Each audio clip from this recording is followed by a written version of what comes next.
welcome to Manny's Irish Pub Sports Betting Show. Our schedules collided finally. It's that time of the year where we're all going in a gazillion different directions, working long hours, but we managed to get this one together. Certainly, when college football season is probably over, the championship game, we may be able to do more shows more frequently. But for now, we're just grateful that we can get together, the two of us, the three of us, the four of us. Sometimes maybe there'll be six on a Friday. But good to see you, F and Tony. Yeah, good to see you too, John. And you good too. Good to see you, Jesse. Jesse's second time. And Jesse, I want you to know, in the college football show we did today, I'm proud that at the end of the show, I made you laugh about as hard as I made Rob Vino laugh one time when Rob Vino set the personal record of 6 laughters in one video. And I'm proud of myself. I got him cracked up. And all I had to do is say Penn State, F and Tony. Oh, you did what? All I had to do at the end of the show is say Penn State. Oh, yeah. And he started cracking up. Yeah. Well, yeah. Yeah, I hear it. Yeah. He was talking about, like, if what did you say, this conspiracy that if Georgia loses, Alabama and Georgia are in and that stuff. And I said, no, you were talking the Big Ten championship game, Michigan and Iowa. Yeah. And it is a conspiracy. And I said, well, we all know that Penn State should have been in the Big Ten championship game. Well, I think, yeah, there are people who actually believe that. I've never gone down the conspiracy path, Tony. Except when it comes to do with the college football committee. There was the Arizona State point shaving incident. There Boston was College. The Juventus in the Serie A was a match fixing scandal. So I mean, yeah. Listen, in soccer and tennis, fixings are unmatched. Those two sports. We saw they're the unmatched yesterday. It was fixed.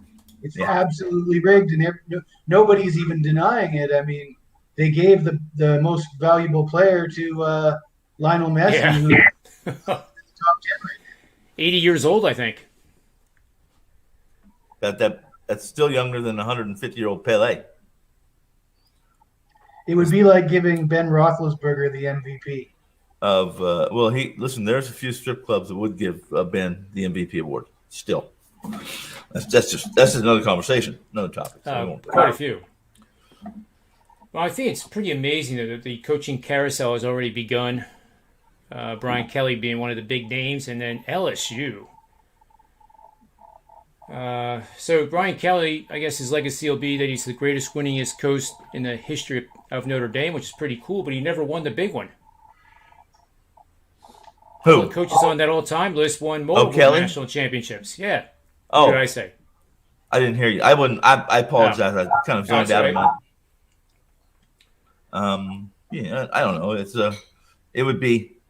There was a time in space. Remember when, like a Roy Williams who wasn't going to leave KU, then decided to leave KU, wasn't going to leave, then left KU. And let me tell you right now, if there was at that point in time, I've said it many times, I'd say it again, that was, if I had a son that was talented enough to play college basketball at that level, Roy would have been the guy that I would want coaching my son, because that's what I felt, how I felt about him as a person, alone coach. But he ended up winning a couple, or a few of them winning, in the place he probably should have, and that was in the Smith Dome, the Dean Smith building, the Dean Smith Arena, the Dean Smith era. He was didn't you find it? I found it really not alarming. I found it rather strange, though, that his retirement, maybe it's the backdrop and the climate we're in right now with the COVID, but it was kind of silent. It wasn't a big hoopla. It's certainly not going to be like Coach K's. Wait till we get to the end of this season with Coach K. It'll be we'll see it. You'll see it in the bathrooms where you're taking a piss. They'll have that, on the billboards up there. Well, you got to have something to read, Yeah, it's true. I'm okay with that. So with my like you have the baseball owners, which you just absolutely love, Tony, and and now that the Texas Rangers have seduced Corey Seager away from the Dodgers. I guess that's a rebuilding block. $330 million.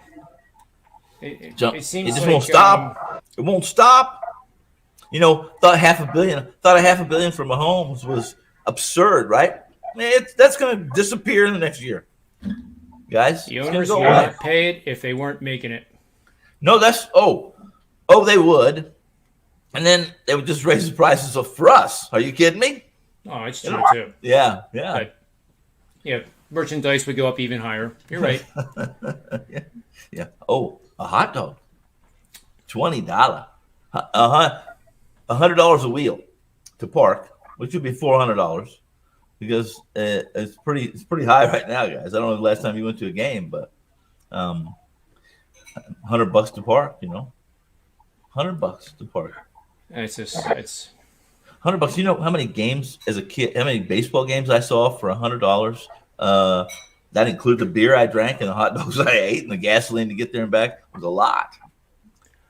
And it's season tickets for 21 years, and yeah. You're right. You get the parking pass, but that still would be. It was a good deal. It was half price, and you always had a spot to park. Yeah.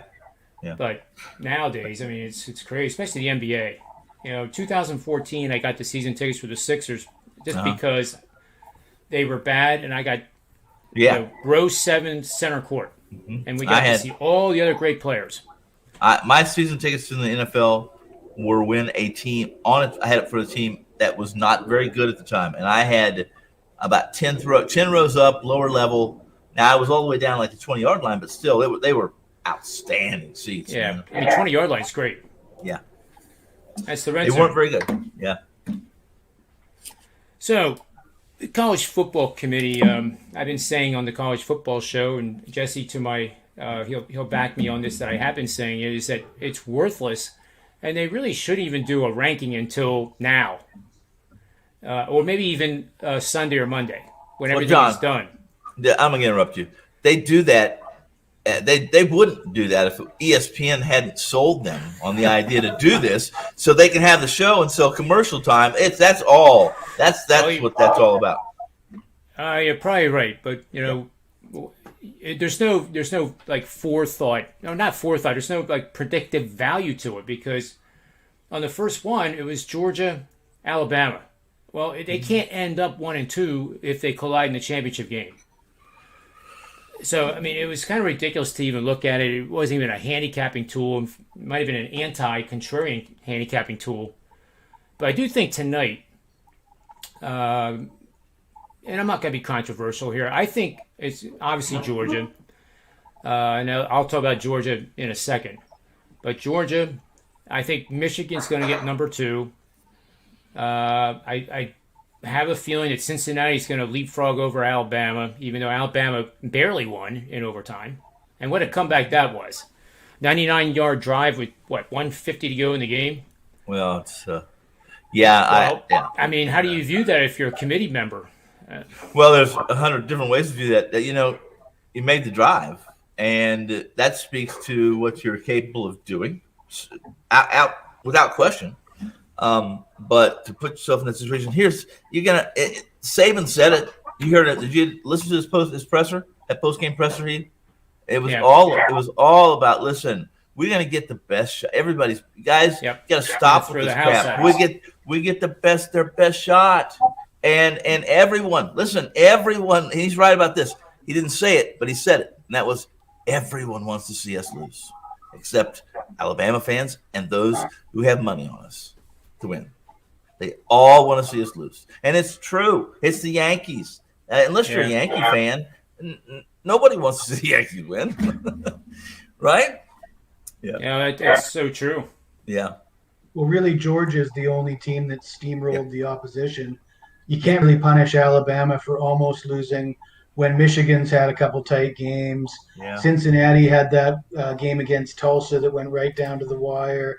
So, To punish Alabama for a close game against Auburn doesn't seem fair to me. Yeah, Cincinnati hasn't been impressive. When I thought they would be impressive, they may have attempted to, but they were not impressive. They weren't impressive. They just weren't. When they just weren't. I mean, in Michigan, listen, Michigan's had more than their share of hiccups.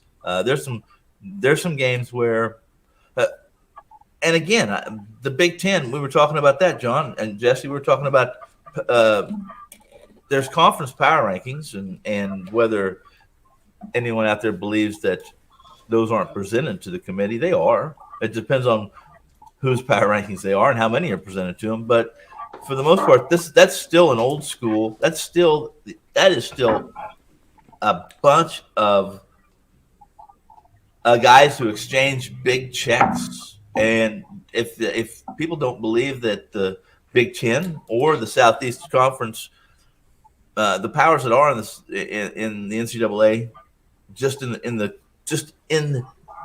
the oversight that they're supposed to be. Basically, they're supposed to be just an oversight and organizational assistance to colleges. They haven't been that. Those guys are all filthy, filthy rich, and they're rich because of not rich. They're not filthy, filthy. They're rich, not filthy rich because stuff that went over the table. It's what went under the table, and it happens. And anybody that doesn't believe that isn't living in our orbit. Tony, did you hear about the controversy with the Texas Tech announcing crew in the Iowa State game? Was it? Yeah, I read it. I heard the video. I read about it, heard the video and everything. And guess what? That's what you get when. How many? You guys listen, Jesse? Have you ever? Do you like baseball? I wouldn't listen to the Chicago White Sox. Why wouldn't I listen to the Chicago White Sox? Baseball usually was on TV. Why wouldn't I? I would turn the volume down. The Homer announcer. Well, Hawk Harrelson? Are you kidding me? Horrible, absolutely horrible. I mean, you would watch something and then he would announce it. And you say, "Is this guy drunk?" It's not at all how it happened. Yeah. Merrill Reese of the Philadelphia Eagles was like that. I must compliment him. He doesn't know who I am, of course, but right. He's doing better. Drop passes are not always pass interference. Yeah. Holding calls actually are becoming holding calls on 3rd down and 2. Yeah. But Jesse, that Texas Tech one though, that was a little bit. Listen. Give the details on that, Tony, so for the people that don't know what we're did you hear it about. too, Jesse? And I listened to it the day after, and what it is what the announcers were basically saying was that the officials, and they basically said it, these officials do not want us to win. And he used the word "us" a couple times, which should give you an indicator that that's in this day and age of so much a digital. That we can pick up. You can probably watch any game you want to. Even St. Mary's sisters, the blind sisters of St. Mary's can play a football game, and we're going to get it somewhere on TV. But what happened? There were some calls that were questionable, but they went over the top. They went far, far too far as expressing their opinion, and that their opinion wasn't just their opinion, but it was the correct opinion, and then stepped over the line even further by saying there's conspiracy here. In so many words, right, Jesse? I think what got them in big trouble was listing all the names. Yes. Oh, you can't do that. Oh, you're right. I didn't mention that, but it was so far out there that, and I'm not saying they're wrong. See, I'm not saying they're wrong. I'm saying that there's a time and a place to discuss that. It would be like on a show like us. And you were just saying that their committee and their rankings had no value. Guess what? What are we doing? What is 100 other shows doing? What is 1,000 other shows doing? It has a purpose. Yep. Whether you like it or not, the purpose is it did exactly what ESPN wanted to do was, hey, we're going to give you this much. We want you to do some rankings. We don't care about the rankings. Hell, you can put the Lakers, the Los Angeles Lakers in the damn rankings until the final one. We just want something for people to come to our website first to look at them, We want people to talk about ESPN. We want everyone to talk about this. And in turn, when they do, the advertising spots on that broadcast are worth millions. So one of the topics we were talking about today too, Tony. Yeah. Notre Dame, not in a conference championship game. They don't have one. Nope. And Jesse made a great point that no matter what happens, even the teams that are ahead of them in the standings, they lose. Notre Dame should not move up. I agree with them. You do? Are you saying just this Notre Dame team or always? This Notre Dame team and for the life. Because if you say always, I would say that would be relative. That basically you would be saying that the football championship will never include an independent. See, if you're saying always, if you're saying this, here's an example. No, right? that's not for true, this season, Tony. I'm sorry. Go ahead. In the top 4 already, if an independent is 12-0, and they were like Cincinnati, right, is already there. So if they weren't playing, and they're not an independent, they're in the American, but let's use them as an example. They're already undefeated. They're already in the top 4. If they weren't playing a championship game, they stay there. However, if you're 11-0, 12-0, if you're 11-1 and you didn't make it to your championship game, then you shouldn't be able to move up because you didn't play. There was a lot. Listen, there was a time period, there was a time and place and time where there was no conference championship games in some conferences. So then you would be penalizing the conferences. Now that's no longer the reality of it. But and there was a time when Big Ten there was late bloomers. You want to call them bloomers to what football is.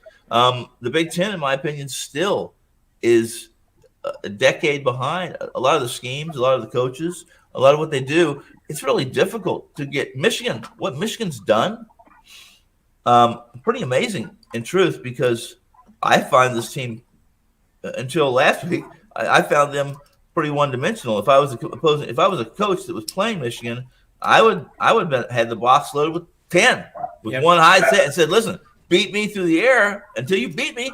I'm not letting you run the football." Yep. So what you guys are saying about that is that's a difficult situation, and that's where some of the fun or some of the enjoyment or some of the intrigue and opinions and conversations are all birthed from the Final Four, March Madness, the 64. How many teams do you think get left out, Jesse, that really believe they deserve to be in? However, they play in a softer conference, maybe that's top heavy, and people don't believe that they are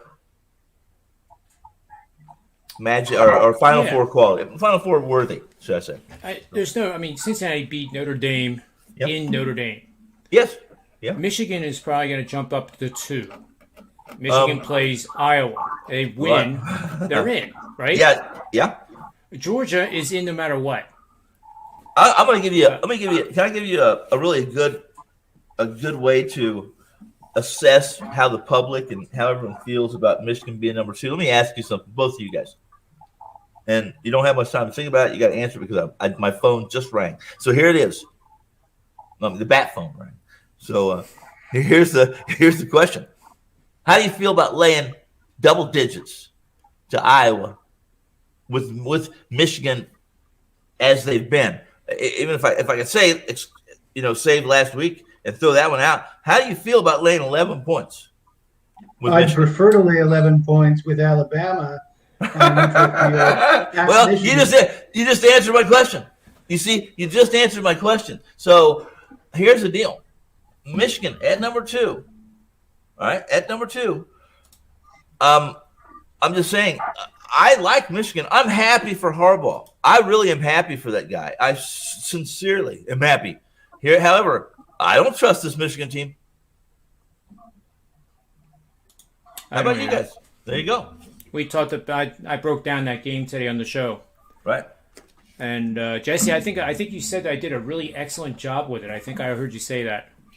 Well, go ahead and give Seriously. him Under my breath sometimes. stand up, John, so we can give you a butt pat. Say good. Yeah, I'm going to do the bicep flex. Yeah. So, Yeah. one thing I do have an angle here. In conference championship games with one team ranked 15 or higher and the opponent is in the top 10, the over is 10-3, and that's the Michigan-Iowa game. And those two defenses are pretty damn good. And I know I beat up Iowa in the beginning of the year because they were getting short fields to operate in on offense, and what kind of team are they really without that defense? But if you're going to be a double-digit dog in a championship game, wouldn't you want to have like a really good defense, at least that apparently is a good defense, not going up against Ohio State? I mean, you can't tell me that Michigan is better than Ohio State on offense, even though they won the game last week. But the whole resume of the season, I don't know.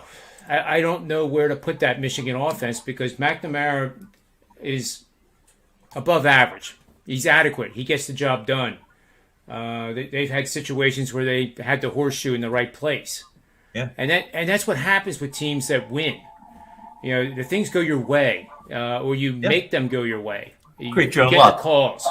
You create your own luck in many ways. Yes. So I can make a case for either side, but I What do you think of just see the Iowa venue, coming through, playing scoring points. indoors?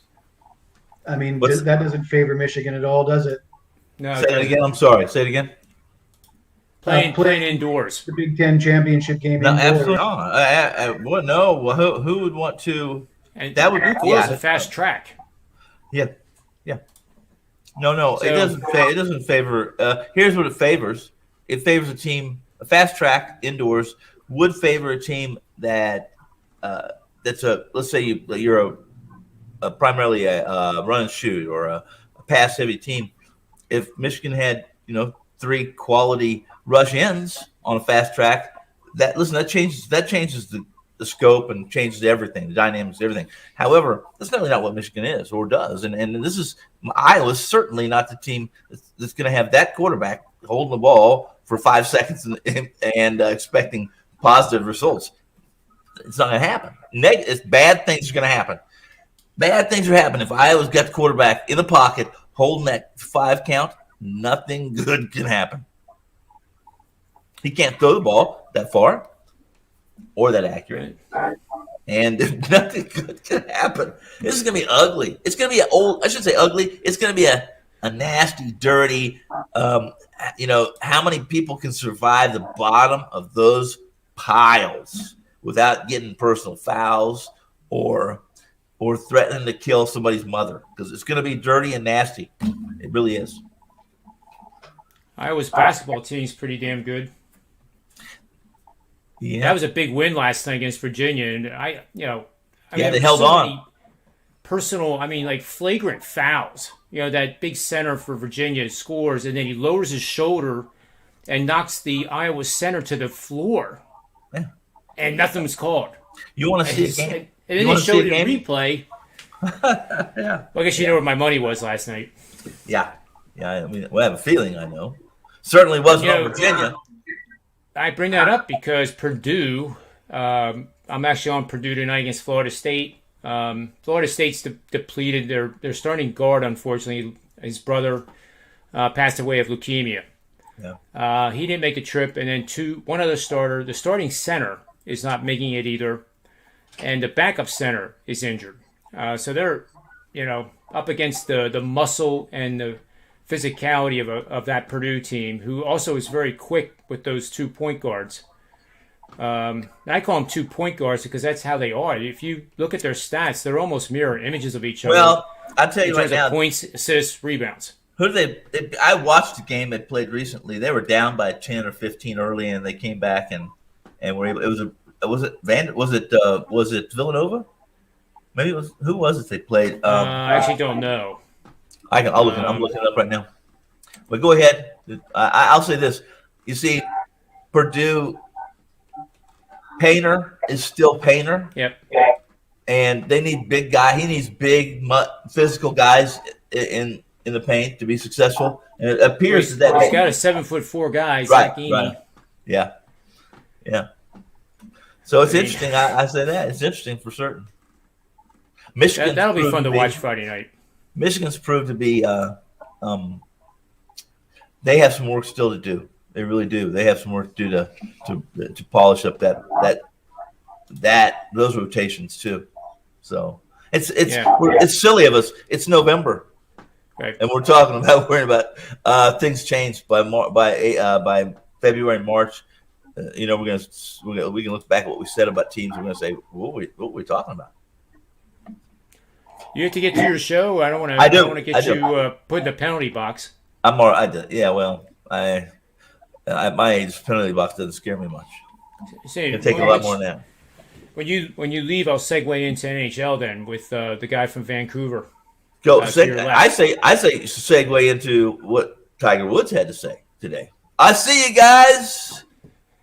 Happy Tuesday. When he basically said that the doctors told him that it was 50% he could walk out with his leg or not. What he said was this, in my opinion. Wow. Listen, this is what he said. He said, "Listen, I'm just too old. Got a bad leg. There's no way possible I can possibly come back, compete, and win again. Now he just set the stage for he's coming back. And I'll bet you money right now he wins again." You think he'll win a major? I don't see a major. Well, how old was Jack when he won a major? When he won the Masters? How old? 46. He was 46 in 1986, and that's how what old's Tiger is Tiger? now. Right. Now, right. And I remember Jack in a car accident? I mean, was he in a bar accident? I don't think he was in a bar accident. Not Jack Nicklaus. There's not too Jack many. Nicklaus is pretty healthy. Pretty straight-laced guy too. He was in bed at 8 and up at 3. Yeah, I think the worst thing he did was smoke cigarettes when he was younger. Yeah, well, and who knows what in the 70s, like nobody knew it was bad for you. I still smoke now. The one thing is, on my shows, you're allowed to smoke and drink. In fact, I would be smoking right now if somebody said, "I'll pay you to smoke a certain brand of cigarettes." I'm in. The place you're at doesn't like anybody's there to watch you. So well, hold on just a second.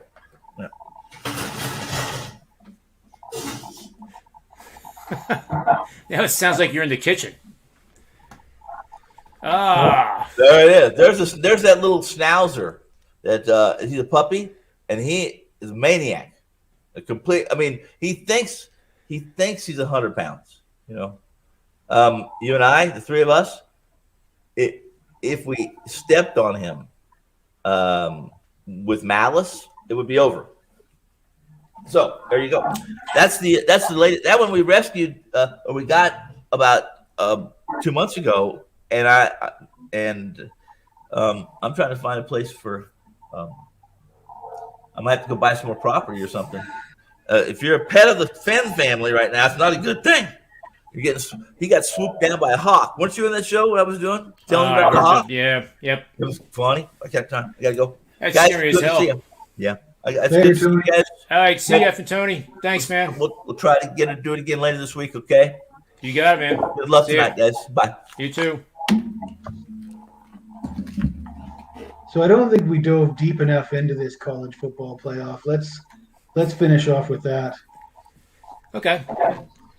So I'll give you my my prediction for tonight was Georgia, Michigan, Cincinnati, Alabama, Notre Dame. If Oklahoma State beats Baylor or Baylor beats Oklahoma State, both those teams should jump up to at least 5. If somehow Iowa beat Michigan or Houston beat Cincinnati or Georgia absolutely hammered Alabama, then the winner of that Big 12 game should be in. But not Notre Dame. Notre Dame's only 10-1. Cincinnati has 11 wins, one of which was against Notre Dame. So if Cincinnati wins, I don't see how in the world they can make a case that Notre Dame would be a top 4 team. I don't see a path for Notre Dame. I don't see I don't see the committee wanting to create a path for Notre Dame. I think what you have to do is you have to start with what happens if all the favorites win, because that's the most probable scenario statistically, unless you think they've got it really horribly wrong. But I think that the committee should keep Alabama high, and I think we know that the committee wants Alabama in. I don't think they want Alabama out. I don't. Then they'll probably be 3 again. So they won't. So I think, and that would leave open for Alabama to stay in. Now, for me, my biggest concern is if all the favorites win, Alabama should still be gone, because I don't see how you get rid of Cincinnati. You can't get rid of Michigan, and obviously Georgia's remains number 1. It would be really unfortunate if all the favorites won and they kept Bama and got rid of Cincy. That would be really egregious if they did that. Yep, I agree. But I could see I can't say that I couldn't see them doing it. But I think that if Bama loses and Oklahoma State or Michigan or Cincy loses, I think Bama stays in. I think Bama needs just one of the scenarios. Bama needs one of the favorites to lose, and then they stay in. The committee's nightmare is if Alabama wins, then Alabama and Georgia already suck up 2 of the spots. Cincinnati wins, and then you have the Big 10, Big 12. Which team gets in? Baylor wins, they have 2 losses.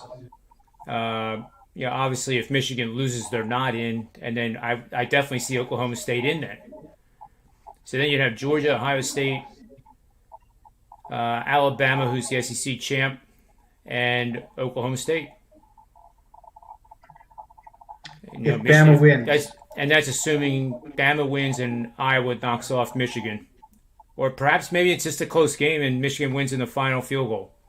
And Oklahoma State dominates. If Michigan wins, they got to be in, right? There's no getting rid of Michigan if they win. Well, 2016, I think Penn State won the Big Ten, and they took Ohio State. That being said, Penn State wasn't in the top 5 prior to them winning, right?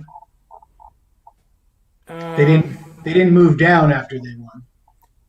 Michigan's already in, right? Yeah, Michigan.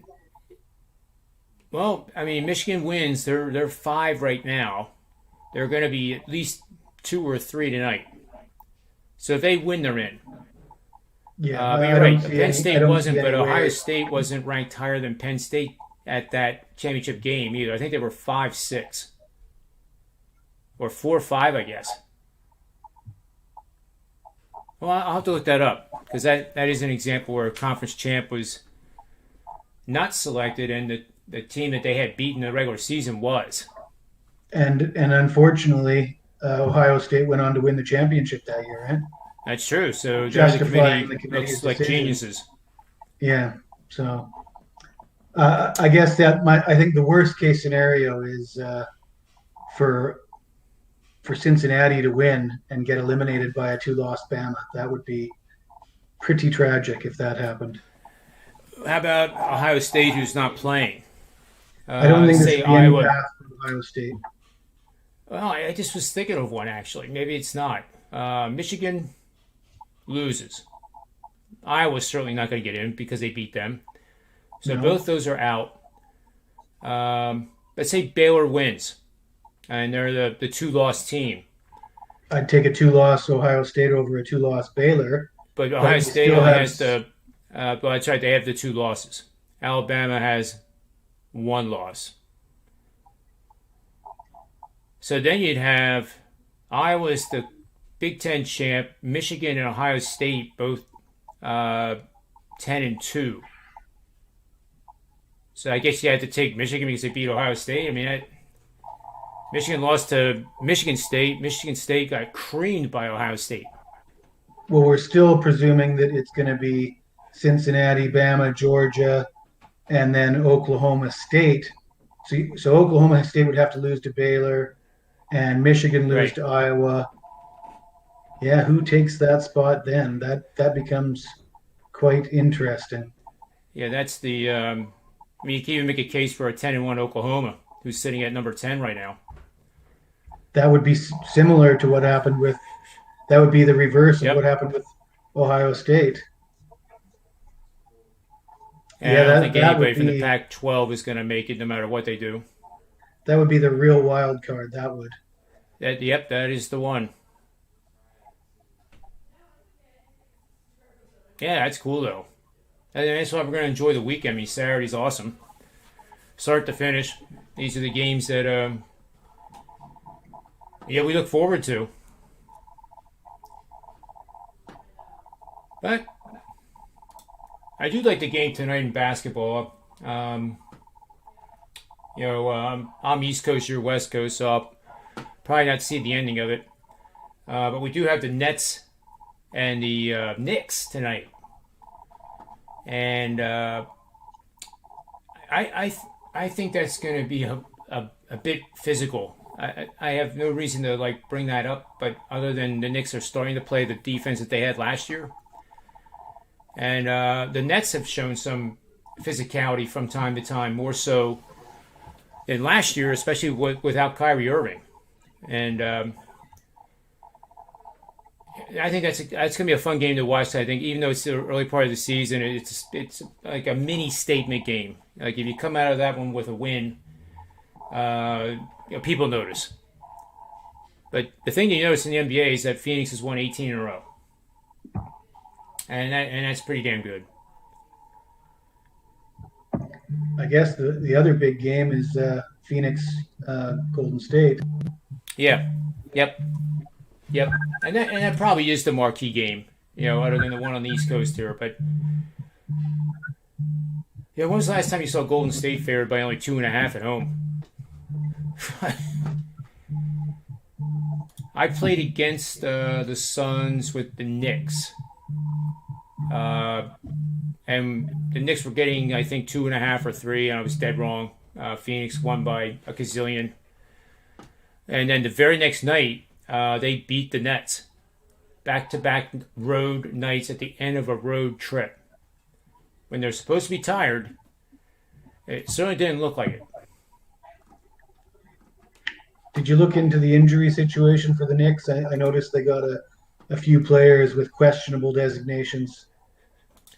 Yeah, that's pretty. That should be determined now. So we should bring that up and see. Derek Rose, R.J. Barrett, Mitchell Robinson, all with questionables. I guess Derek Rose is out.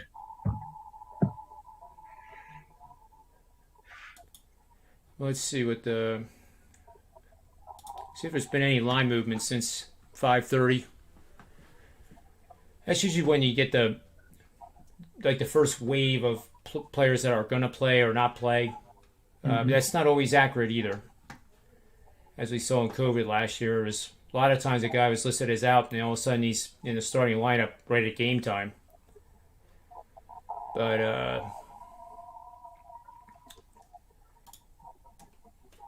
all right, NBA. Let's go down to the team. I'll tell you what I see here. Not that I'm looking at the Bible or anything, but here we are. New York. I have Mitchell Robinson probable. R.J. Barrett questionable, as you said. Derek Rose questionable. Nerlens Noel questionable. Taj Gibson questionable. It's a lot of questionables. And yeah, David Duke Jr. out. Joe Harris out indefinitely, of course. Nicholas Claxton, same thing. And whoever Kyrie Irving is listed as out. So, what I just read off made me feel like this is an under game. But I haven't seen what the line is done here. Let's pull that up quick. That was my first thought when I was looking at it earlier. What was it, 216? 216 and a half? And I think it opened last night like 218, but we'll know here in a second. Opened at 217 and currently 216. at 216 over minus 108 at penny. So that I do think that that's an underplay for people watching the show. Heritage is 216 and a half, so I don't think it's going to go much lower. You got basically another hour and a half till game time. It could go up to 217, maybe even 217 and a half. Let's see what the numbers say here.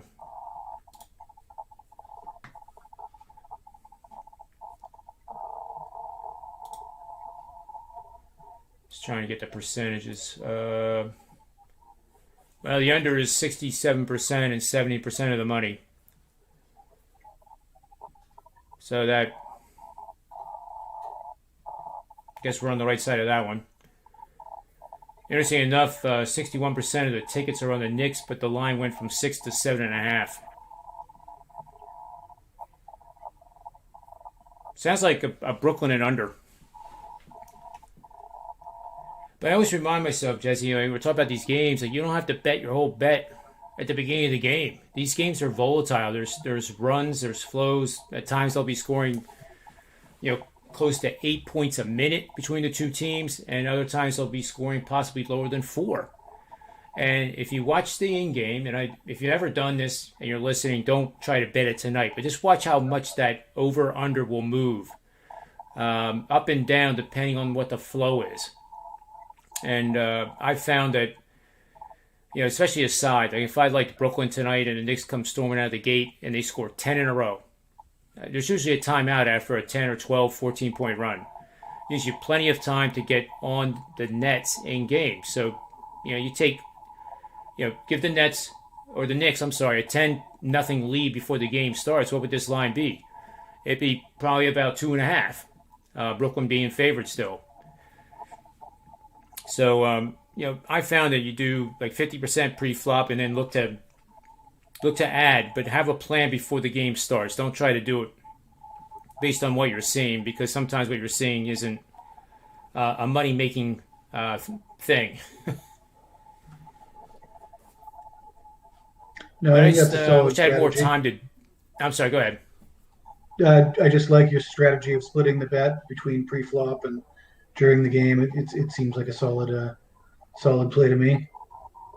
Yeah, there's times, Jesse, where you don't get those opportunities to add, like in totals, like in this 217 in the New York and Brooklyn game. So you could do 50% at 217, and that's hope that they start out on fire and it's up and down the court, run and gun at 64 points in the first quarter. You'll probably be able to get 224 for 25%. And then I would go as high as 227.5 to get the other 25%. And that strategy works over time. Sometimes you're dead wrong and there's 240 points scored and you lose them all. But when you split it up like that, you basically have 3 bets that could win.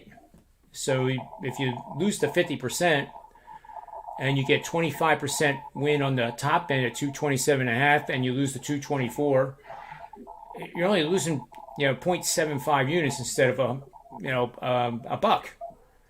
I think it may work better for totals as well, because what I've found is the bettors are wise to taking the favorites that are losing. So the odds are shifted against you, not in your favor. When you have a favorite like the Warriors or the Nets, a big public team, and they're losing in the first half, I think there's too many people that are waiting for that situation. They're dying to bet, so they're overcorrecting it by a few points, I think, a lot of the time. Yeah, I agree 100%. Well said.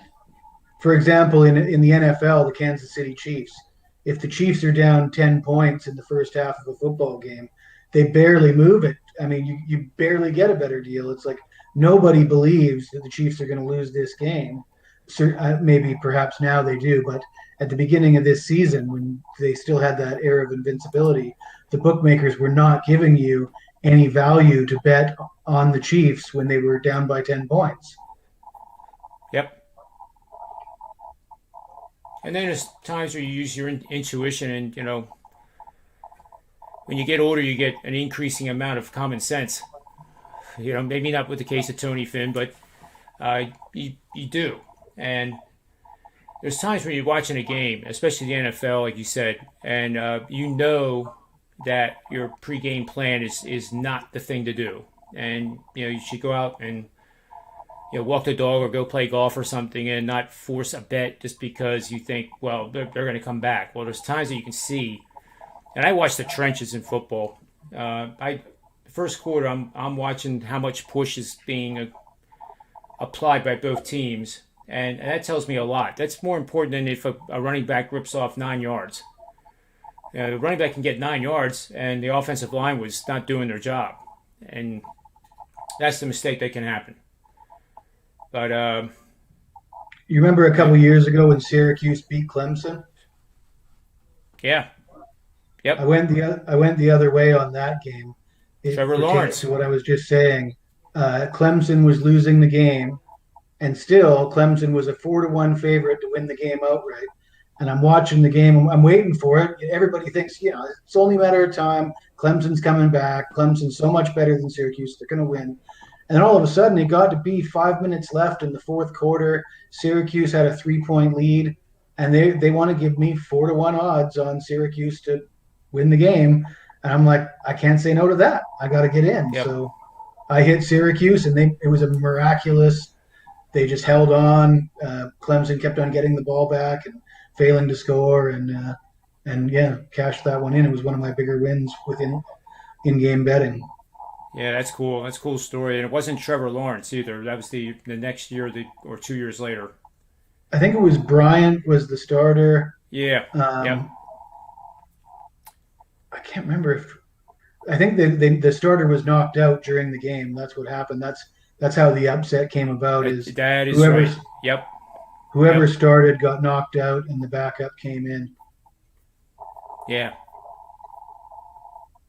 I think my best one, my most favorite one, was waiting to start the Manny's Pub show, this show. Sitting with Rob Vino during March Madness. Oral Roberts is playing Ohio State. Oral Roberts is down 4 points with 2 minutes and 30 seconds to go. And I get 850.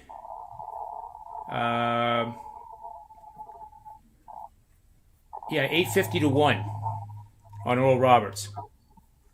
And we didn't do this live. But I said, Rob, I'm gonna quick put $50 on this before the game starts. And then I grabbed myself and I said, what are you doing? I mean, you're just throwing it, you're basically pissing money away. But then I remember that Oral Roberts was the number one free throw shooting team in the nation. And you know what happened? Oral Roberts won. But I get a little superstitious sometimes, so I turned off the TV in my office here, and Rob Vino gave me the play-by-play when it was appropriate to give me the play-by-play. So, it was $50 on a flyer, but it makes it fun. Let's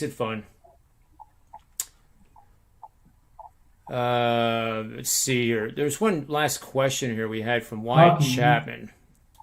You were going to say something about hockey. We can. We'll answer his question because I'm struggling with best date night movie. Is that EV or should it be ED? He wants to know what to put on to help him score. Yeah, I guess if it's ED, I would think Scarface would be a good date night movie. If it's correctly spelled, then The Notebook. I was going to say The Notebook. I concur. There you go. That was on the tip of my tongue as well. You can't go wrong with that. Everybody scores when they watch The Notebook. Yeah. And speaking of scoring, what do you want to talk about in hockey? Well, I've been noticing something quite interesting. The Seattle Kraken have won 4 of their last 5 games. And I believe that people are really excited about the new team, the expansion team. And everybody remembers the Vegas Golden Knights bursting onto the scene with the ragtag group of rejects from other teams and going straight to the Stanley Cup finals and overachieving. And I think it's kind of nuts because at the end of the day, if you've been around for as long as I have, yourself even much longer, expansion teams aren't supposed to come out and be successful right away. It's true.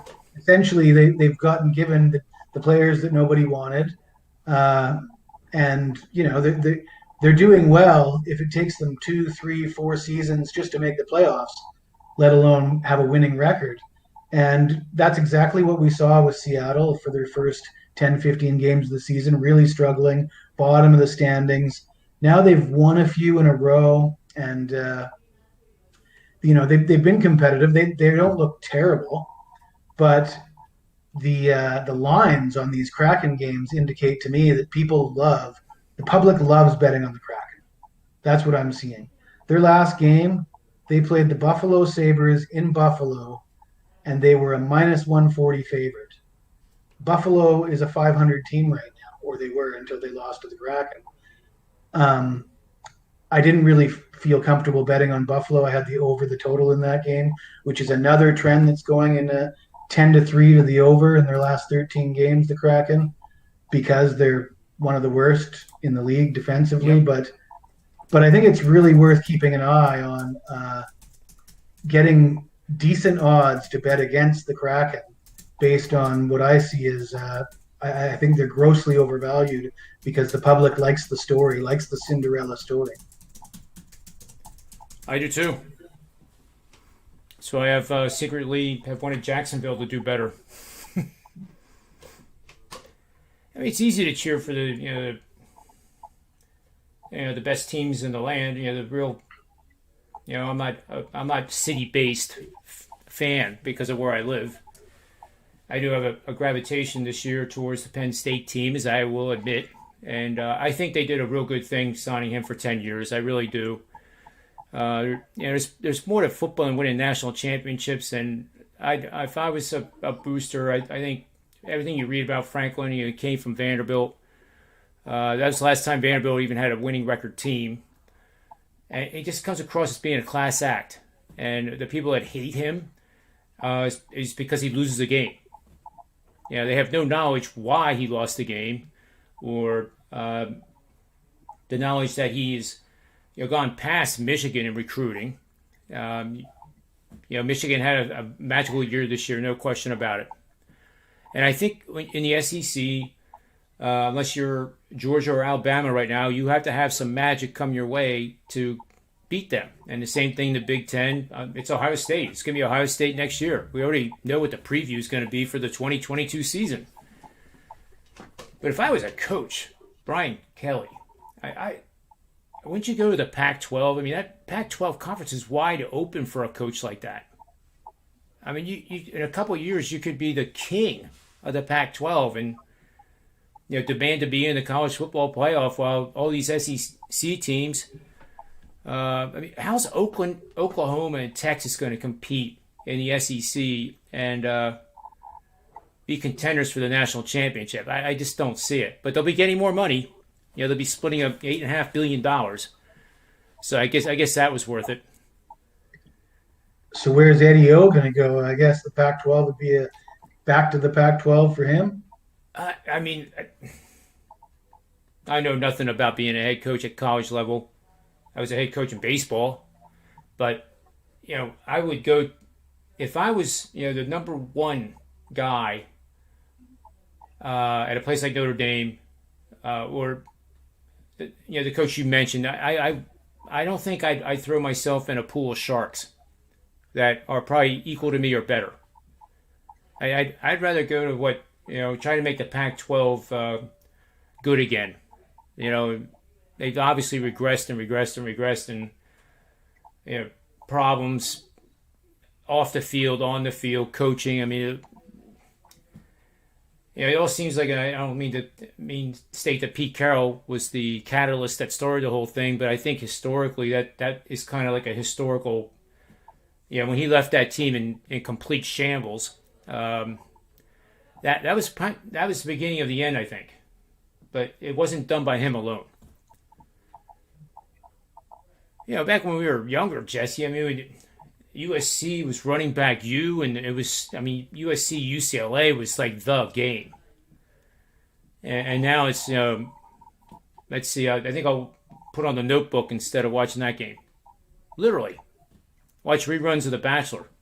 David Shaw had a good run with Stanford for, about 7-8 years ago when Christian McCaffrey was there, and even the few years before that, they were beating Notre Dame, they were beating Michigan State in the Rose Bowl and stuff like that. I do miss that rivalry, the Big Ten and the Pac-12. I mean, they still have it, but it if Michigan wins, then you don't have the Big Ten representative like you used to. But we have, after this weekend, then it's bowl games. About 42 of them, I guess, 38. Yeah, it's pretty amazing. I mean, easier said than done getting the 6 wins, but if there's 38 bowl games, that's 76 teams, if I'm right with the math. There's 130 teams in Division I football. So it's better than 50% chance you get to play a bowl game. Now, I think Kansas should go to a bowl game because they beat Texas. What was Texas ranked preseason? Like number 6? They were amazing at losing. They found all sorts of ways to lose games this year, Texas. There was one stat, I think it was since they haven't had a 6-game losing streak since 1894 or something ridiculous. It's just incredible. But I guess onward and upward. I really don't have anything else, Jesse, unless you want to break down another hockey game.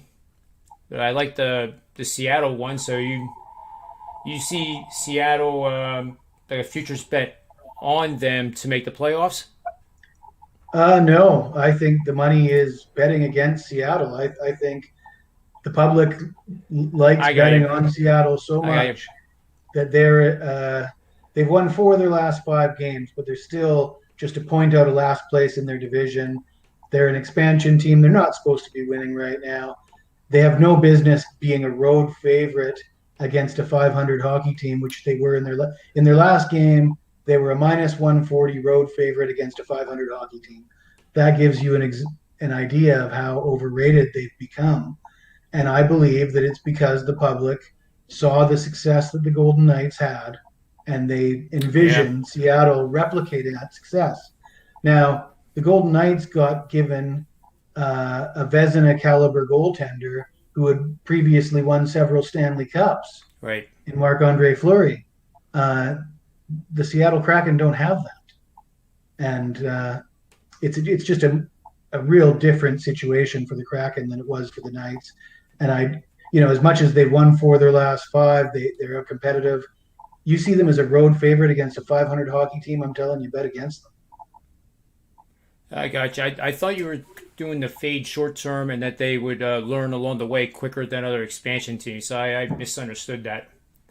But you're right about the goaltenders. I would say fade until the bookmakers correct the line and represent them the way they should be represented, as an expansion team that's not expected to compete for a playoff spot this year. Well, I mean, the books will put the line out there where they think they'll get the right action. And sometimes, it's like the market. If there's a stock going up through the roof every single week, more and more people are going to want to buy that stock the higher it goes. And we talked about this last week. Yep. The Detroit Tigers went over the total in 19 games in a row in 2015, and the bookmakers never budged on the total. It was 8.5 or 9 every game during that 19-game streak of going over the total. The Kraken have gone over in 10 of their last 13 games overall, and the total remains 5.5 in every game, 5.5, 5.5. So, sometimes, the bookmakers will always correct the lines. Sometimes it'll take them longer than other times. And right now they seem to be behind behind the eight ball when it comes to the Seattle Kraken. Yeah. Yep. Good stuff, Jesse. I guess that'll be it for the Manny's Pub show here. It's dinner time here in the East Coast, and about an hour before that Nets-Knicks game tips off. But we did Jesse and I and Dr. Chuck did a college football show that has done well in terms of the number of people that are viewing it. You know, we're getting close to that 5,000 mark on YouTube, and we're grateful and thankful for that level. It's not 100,000 views, but you got to start somewhere. But beginning of the season, we were about 500 views. So I think we've had a good successful season. We're putting out good content. So we have week 14 out on YouTube right now, and you can watch that anytime you want. The first game is Friday with the Pac-12, and then we go through the big boys on Saturday and break them down and give out some good best bets. So I guess that'll do it, Jesse. Sounds good. I'm off to the gym. Yeah, I was going to say, enjoy the rest of your afternoon there on the West Coast. Will do. All right, so on behalf of Jesse, myself, and Manny's Irish Pub Sports Betting Show and the WagerTalk.com network of great people, may all the wins be yours.